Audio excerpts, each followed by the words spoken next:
discovering the inner makings of our seducible lives. We were 3 minutes away from being lit.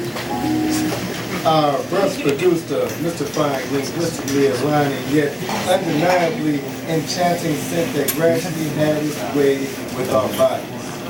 Before the second hand ticks and the hour hand talks away into a new day.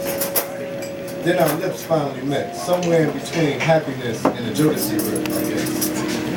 But little did I know, her heart is filled with souls wallowing in the depths of past relationships that strive off the failure of the next. Oh no, I just opened Pandora's unclosable box of those past relationships that strive off the failure of the next. Shortly after our magical kiss, we proceeded down into the gallows of our soon-to-be separate subway stations. We quickly exchanged cell phones so we could correctly enter our contact information. Therefore, no mistakes will be made. Let's face it, the facts are time is precious, and there is no need for time to be lost through the blunders of misinterpretations. While we held each other closer and closer, profusely rubbing each other's face as if we could never see each other again, we released our unwilling grasp and fled towards our different destinations. The next evening, texting and lengthy telephone conversations ensued. Let me ask you all, we were in the mood.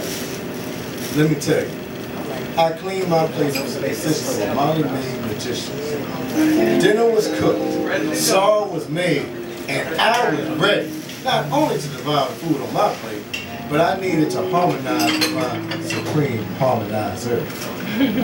As soon as I picked her up from the subway station, passion overtook my thoughts like a heat miser in retrograde. It didn't take long before our clothes resembled crumbled up relics sprawled all over the freshly polished hardwood floor. She said, "Make love to me till the neighbors came knocking at the door." Therefore, I'm not the type of man that is not willing to plead to her beckoning legend. So I stroked her love glove in a slow, throttling, undeniably deep motion until the silence became the pounding of the neighbor's broom handles on the floor, echoing through my ceiling. We ignored it until our awake state became the coming and our sleep-like slumber. We held each other closer than the knowing of our own individual intentions. Did I fail to mention, her heart is filled with souls wallowing in the depths of past relationships that strive with the failure of the next. The next day, arguments became conversation. She began acting like we were married, among other things. My mouth and mind remained in shock and awe until I said, "Oh, hell no, I ain't signed up for this mess." And just because we shared an undeniable moment in sexual bliss doesn't mean we are in matrimonial harmony. She screamed, "I can't do this. I need a husband, not a man." I said, "I'm not going to allow you to talk to me in a potentially degrading manner. It's like you're rubbing me on my head and calling me shy, and then getting mad when I'm upset." Then she said, "Maybe we need to go our separate ways. Because I know as soon as I meet a guy, if they're the one." And I said,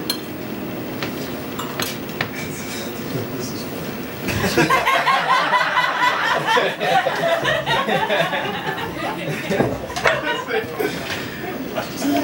Then I said, "You wasn't saying that last night when the neighbors came and knocking. But I see, like you've been utterly alone." But little did I know, her heart was filled with souls wallowing in the depths of past relationships that strived off the failure of the next. Now I become the X one instead of that next one.